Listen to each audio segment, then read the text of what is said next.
नमस्कार। जय श्री कृष्ण। श्री बिहारी जी बैठक की 50वीं बैठक में आपका स्वागत है। मैं हूँ शैलेंद्र कुमार भारद्वाज और अभी हम चर्चा करने जा रहे हैं भगवान कृष्ण की।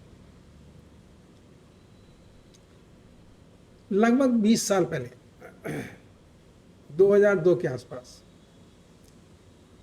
पहली बार मैंने अपने अंदर भगवान कृष्ण की एक आवाज़ सुनी। बद्रीनाथ मंदिर में दर्शन करने के लिए लगने वाली लाइन में मैं खड़ा हुआ था। प्रतीक्षा करनी थी, लाइन थोड़ी लंबी थी। तब मुझे पहली बार अपने अंदर एक आवाज़ सुनाई दी और वो आवाज़ मेरे लिए विस्मयकारी भी थी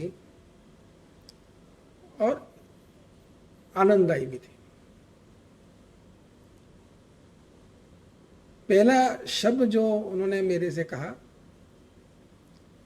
कि भाई देखो, तुम विज्ञान के आदमी हो,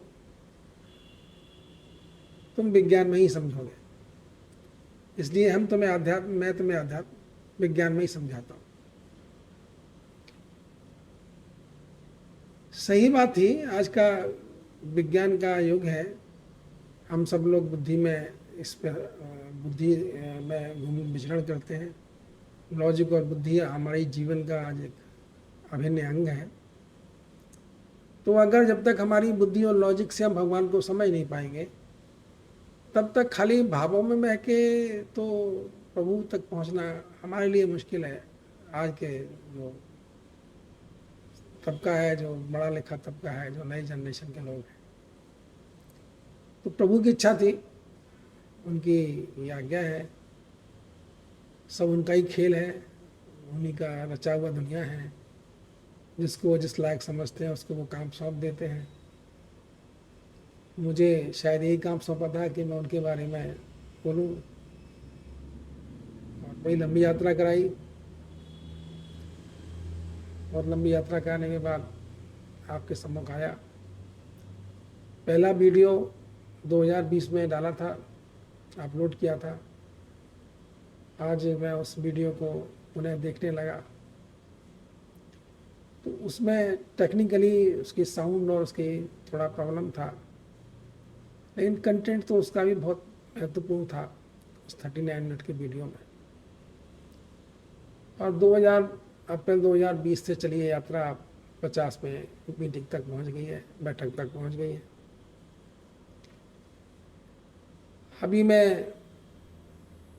अभी हमारी चर्चा का विषय भगवान कृष्ण है।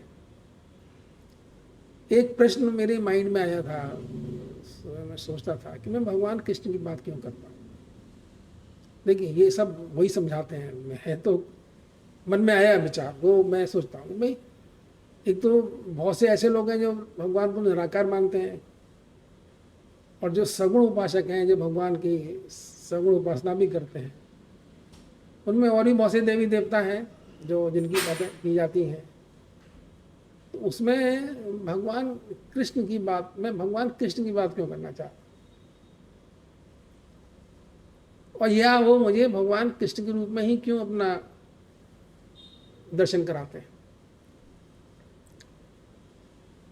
तो एक आशाजनक सूचना मुझे सौंपी गई कि देखिए, भगवान कृष्ण जो है मर्यादाओं की समस्त सीमाओं से परे है। उनको स्मरण करने का, उनको जपने का, उनके पास बैठने का कोई प्रोटोकॉल नहीं है।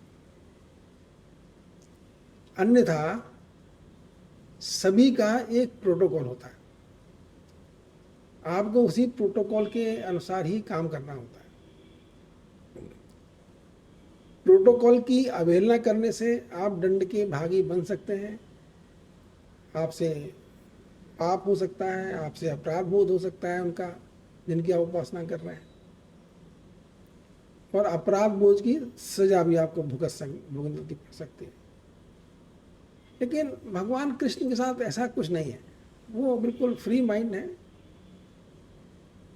वो तो बच्चे हैं, तो उनका बस एक ही है कि उनको याद करो। उनको जब बुलाओगे तो भगवान कृष्ण आपके पास आ जाएंगे। भगवान कृष्ण का इतना सा ही प्रताप है, खेल है। बाकी तो भगवान कृष्ण तो है ही। तो देखिए वो कितने मतलब क्षमा करने वाले हैं, किसी भी प्रोटोकॉल को मानने वाले नहीं हैं। उन्होंने अपनी पूरी लाइफ में सिर्फ यही दिखाया कि वो बचपन में अगर गोपियाँ चाहती हैं तो उनके घर में जाके मक्खन की चोरी भी कर सकते हैं, माता से प्रेम के बाद माता से झूठ भी बोल सकते हैं, मैंने मिट्टी नहीं खाई, और भी बहुत सी बातें कर सकते हैं। जब गोपियाँ शिकायत करने आती हैं तब भी उन पर कोई बहाना बना के हट सकते हैं। तो ये भगवान कृष्ण की चरित्र है। भगवान खुद भी मर्यादा रहित रहना चाहते हैं, और वो ये भी कहते हैं कि देखो बहुत बंधनों में मत बंधो। उनकी एक ही कृपा करने की एक ही है कि आप उनको याद करिए, भगवान कृष्ण को स्मरण करिए, उनको बुलाइए और वो आपके समक्ष आ जाएंगे। और उनका कोई प्रोटोकॉल भी नहीं है कि मैं नहा के पूजा करूं। मतलब जो भी करना है आप हर अवस्था में, हर हाल में भगवान कृष्ण की पूजा कर सकते हैं। इसलिए भगवान कृष्ण को ऐसा कुछ नहीं है कि आप कुछ विधि और उनका पालन करिए। मुक्त भाव से उनको बस पुकारिए, उनका स्मरण करिए, उनको याद करिए, चले आएंगे। ये भगवान कृष्ण का चरित्र है, और यही उसके अंदर सबसे अच्छा भाव है, क्योंकि उसमें भगवान जी आपको समस्त प्रकार की जो प्रोटोकॉल हैं या जो भावनाएं हैं या जो सिस्टम है उनसे फ्री कर देते हैं। भगवान कृष्ण का स्मरण आप लेटे बैठते उठते चलते फिरते कभी भी कर सकते हैं। उनके नाम का जाप भी कभी कर सकते हैं। इसके लिए कोई ऐसा नहीं है कि आप पूजा घर में ही बैठें और कहीं कुछ भी कर सकते हैं। तो ये भगवान कृष्ण की ब्यूटी है। अगर मैं कहीं और चर्चा नहीं करना चाहता, लेकिन मुझको ये पता है कि किसी भी अन्य देवी देवता का अवहेलना होने पर, उनके प्रोटोकॉल का पूरी तरह पालन न करने पर आपसे अपराध हो सकता है, और अगर अपराध हुआ है तो आपको सजा भी मिल सकती है। लेकिन भगवान कृष्ण के साथ ऐसा नहीं है। ये भगवान कृष्ण की विशेषता है। इसलिए शायद भगवान कृष्ण ने जाना होगा कि भाई ये लड़का, ये बंदा जो है बहुत ज़्यादा कर्म कांड में नहीं कर पाएगा, इसके बस की ज़्यादा कर्म कांड करना नहीं है, इसलिए इसको कर्म कांडों से मुक्त रखो, इसको बिना कर्म कांड के ही सब बातें करो और इसको भक्ति की महिमा ही समझाओ। तो उनका अनुग्रह होगा, उनकी कृपा होगी। ऐसी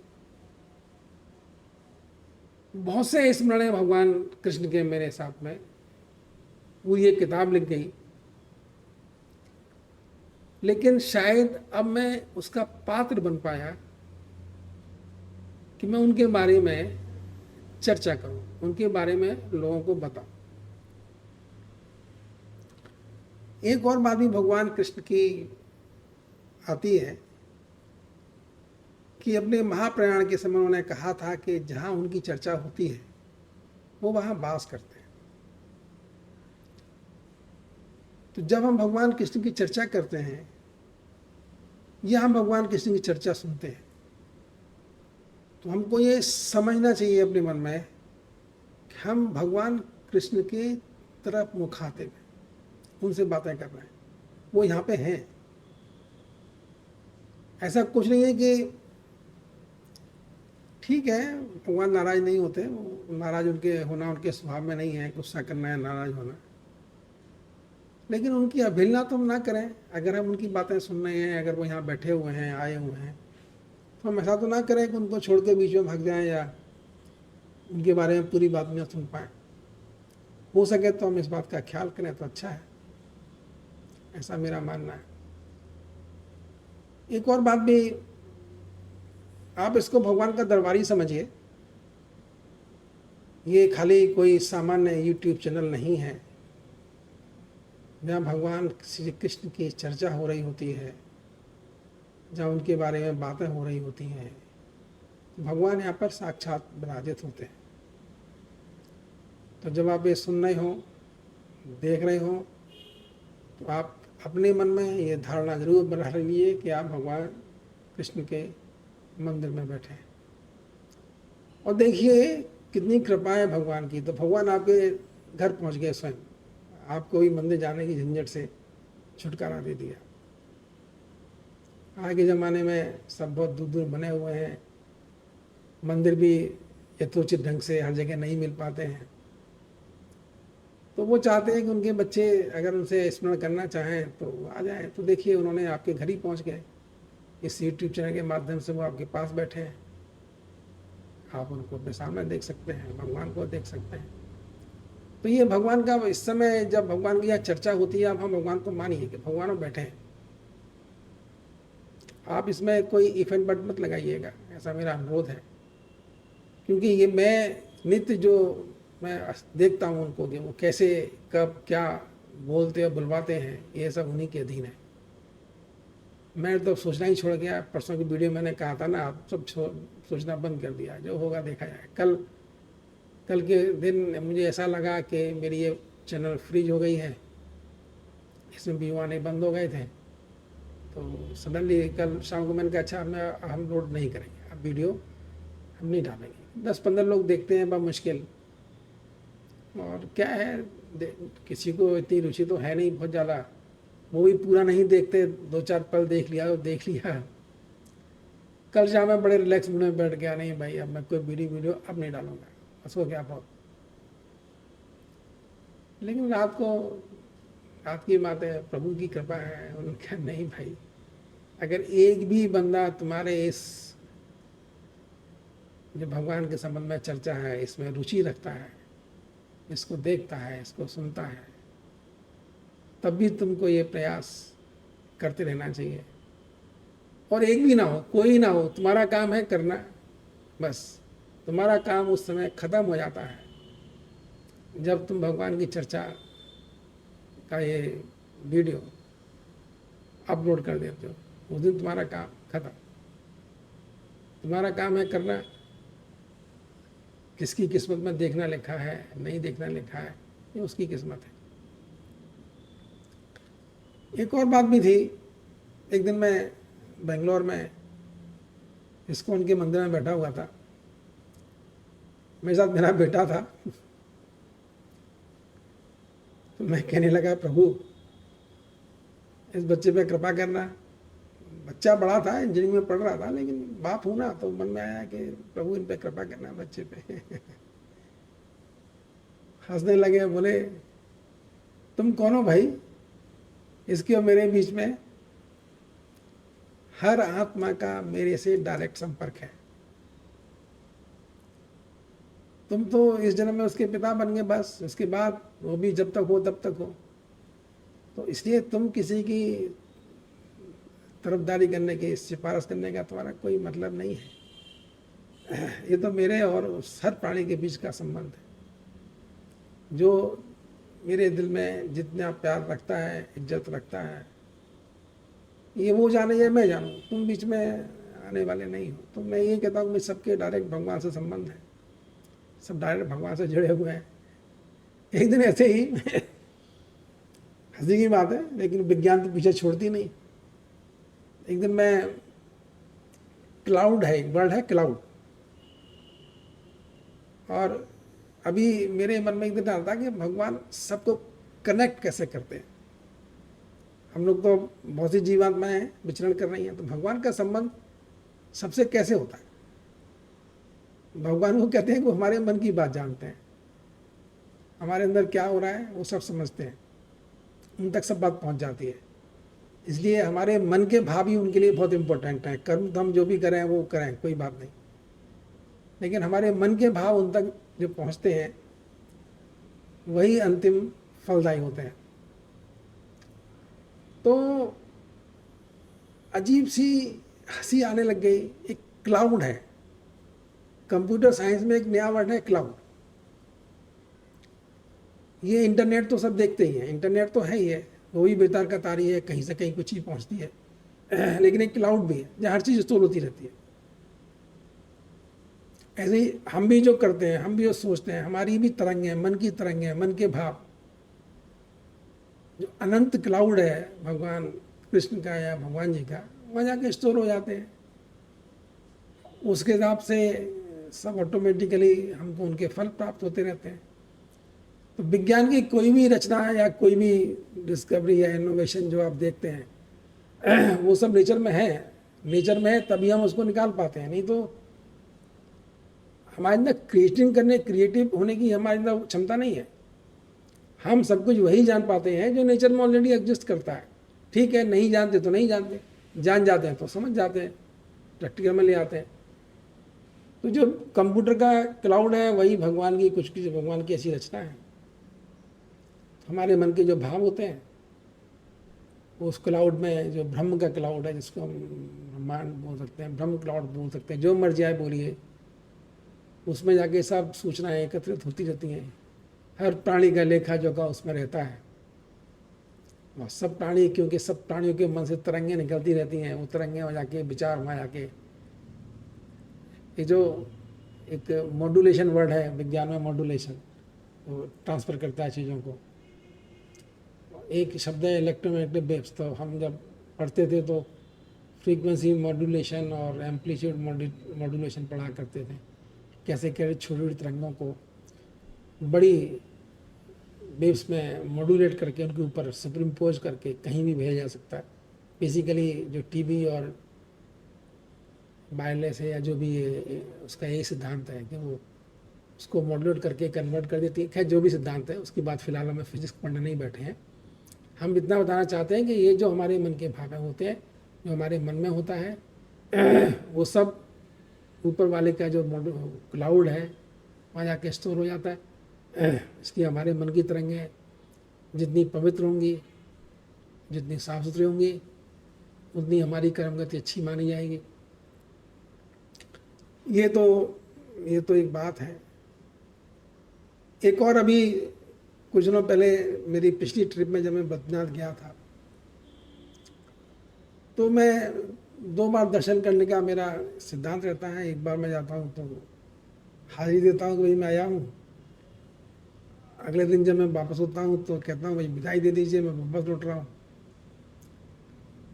तो जब मैं बद्रीनाथ पहुँचा तो पहले दिन मैंने विधिवत पूजा करके सब प्रसाद वगैरह चढ़ा दिया था।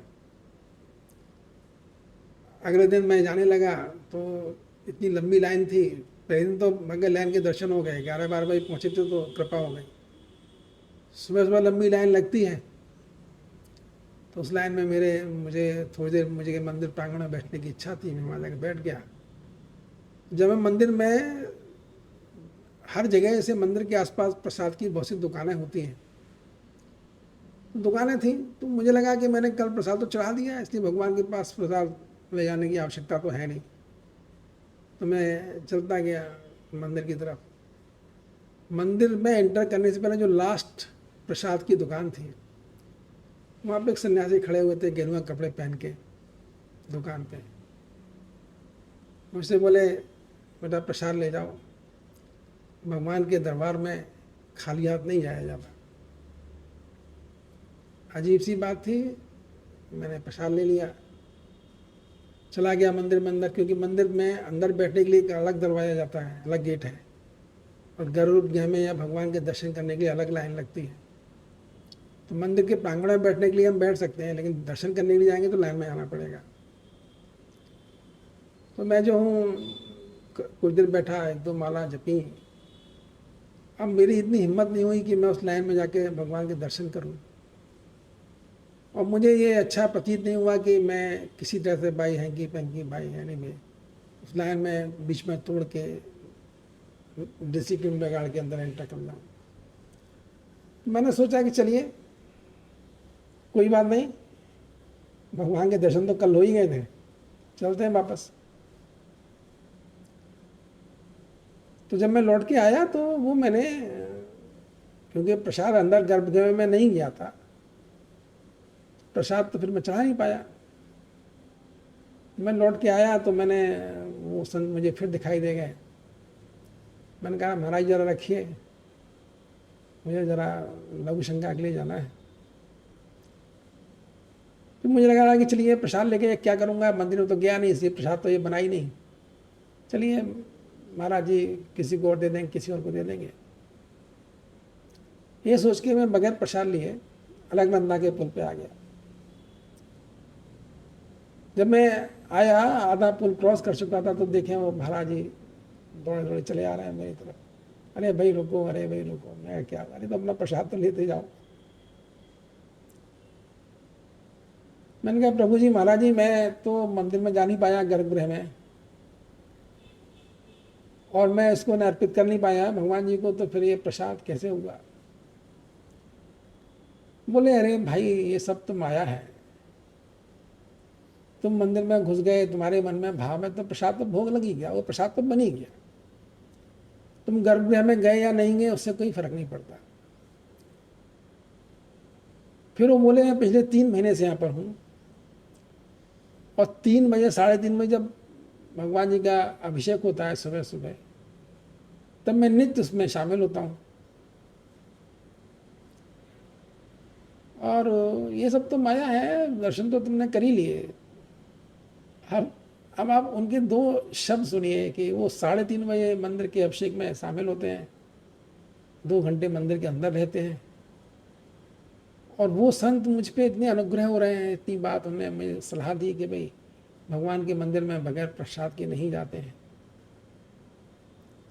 और जब उन्होंने ऐसा कहा तो मैं तो धन्य हो ही गया। मुझे तो लगा प्रभु बड़ा मेहरबानी है आपकी, किस रूप में कब कहाँ आ जाए आप ही जाने।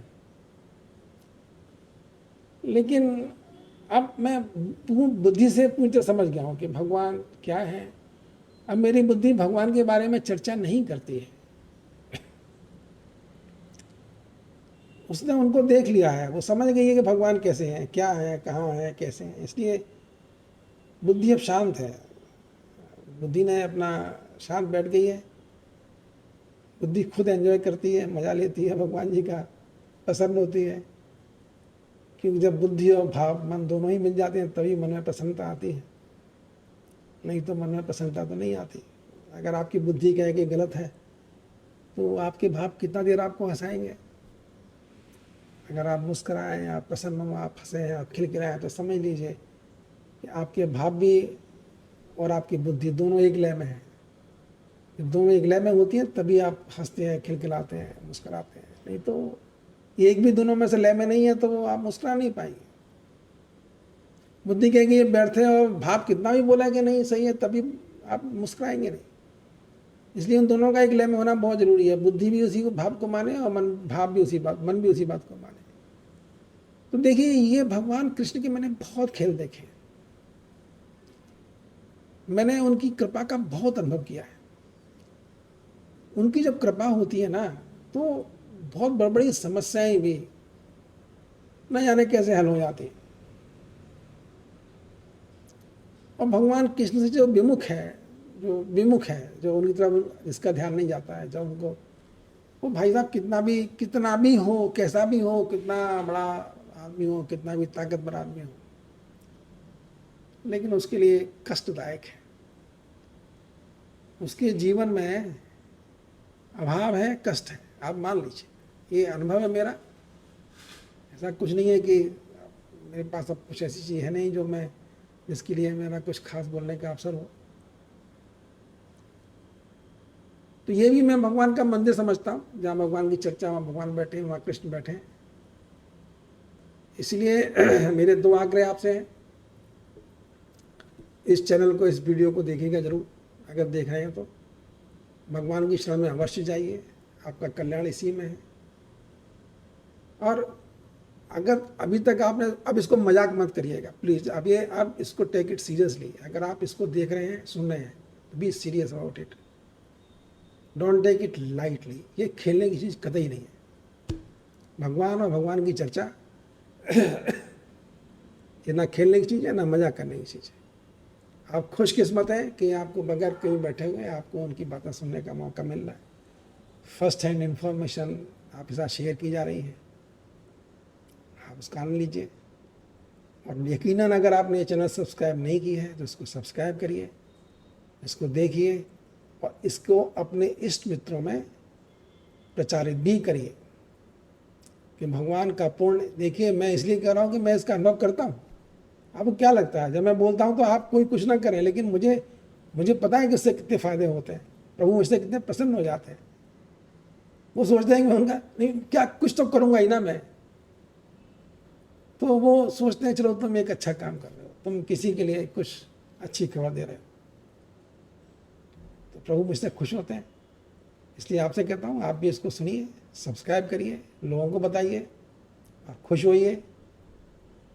अगर आपके मन में कोई श्रद्धा सुमन अर्पित करने की इच्छा भी हो तो मैं इसके डिस्क्रिप्शन बोर्ड में इसके श्री बिहारी जी की बैठक का जो बैंक अकाउंट है उसका डिटेल दे दूंगा। 11 रुपये, 21 रुपये, जो आपकी श्रद्धा हो। क्योंकि ऐसा भी कहा गया है कि जब मंदिर में जाते हैं तो कुछ ना कुछ श्रद्धा सुमन अवश्य अर्पित करने चाहिए।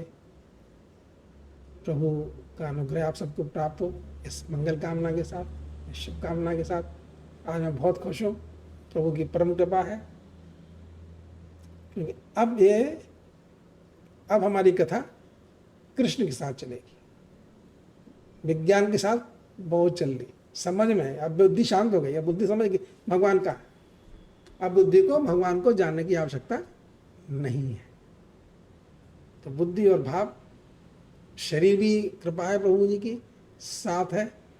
तो भाई जय श्री कृष्ण बोलिए, प्रसन्न होइए। एक बार जरा जोर से बोलिए जय श्री कृष्ण। कृष्ण की भक्ति करिए, क्योंकि सबसे सिंपल है। देखिए, भगवान महादेव की भक्ति भी बहुत सिंपल है, लेकिन भगवान की महादेव की भक्ति में भी कुछ प्रोटोकॉल है।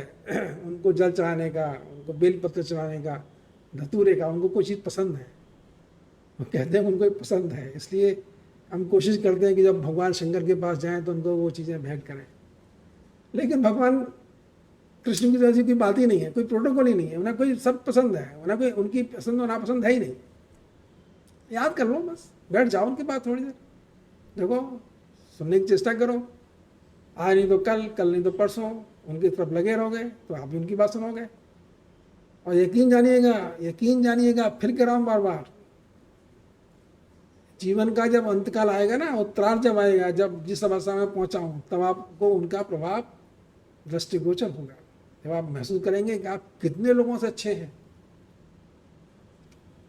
उस उम्र में आने के बाद जब आप अपने सम उम्र लोगों को देखेंगे, महसूस करेंगे, सोचेंगे हो प्रभु कितनी बड़ी कृपा थी जो मैं आपकी शरण में आया।